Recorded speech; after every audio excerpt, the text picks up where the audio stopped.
গাজীপুরের শ্রীপুরে পিস্তল উঁচিয়ে আকাশের দিকে গুলি ছোড়া এক তরুণের ভিডিও সামাজিক যোগাযোগ মাধ্যমে ছড়িয়ে পড়েছে। এরপর থেকে গা ঢাকা দিয়েছে ওই তরুণ ও তার পরিবার।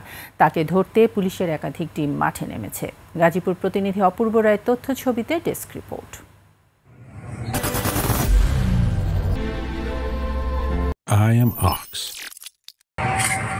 এভাবেই আকাশের দিকে পিস্তল তাক করে গুলি ছোড়েন 18 বছরের তরুণ তিহিম মাতবর। সে ভিডিও পোস্ট করেন তার ফেসবুকে, তারপর তা ছড়িয়ে পড়ে সামাজিক যোগাযোগ মাধ্যমে। এ ঘটনায় এলাকায় চাঞ্চল্যের সৃষ্টি হয়েছে। স্থানীয়রা জানান, উপজেলার দক্ষিণ ধনুয়া গ্রামের আসাদুজ্জামান মাতবরের ছেলে তিহিম স্থানীয় কিশোর গ্যাংয়ের লিডার।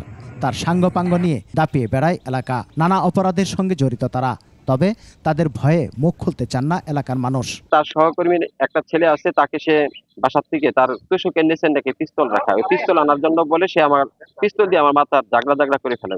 আমার মেয়েকে সে ফোনের মাধ্যমে হুমকি প্রদান করে এবং মেয়েকে মেসেঞ্জারের মাধ্যমে বিভিন্ন ভাষায় অকথ্য ভাষায় গালিগালাজ করে।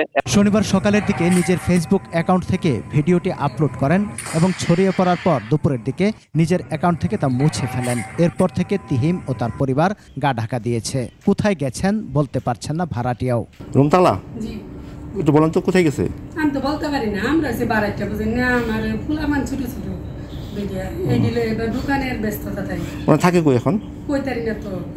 পুলিশ বলছে, গুলি ছোড়ার ভিডিওটি তাদের নজরে আসার পর তিহিমকে ধরতে অভিযান চলছে। আমরা এই জিনিসটা জানার পর থেকেই তাকে আইনের আওতায় আনার জন্য বিভিন্ন স্থানে তাকে অভিযান পরিচালনা করছি।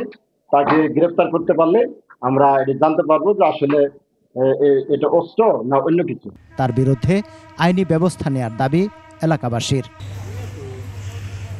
সমর ইসলাম, ডেস্ক রিপোর্ট, 21 টেলিভিশন।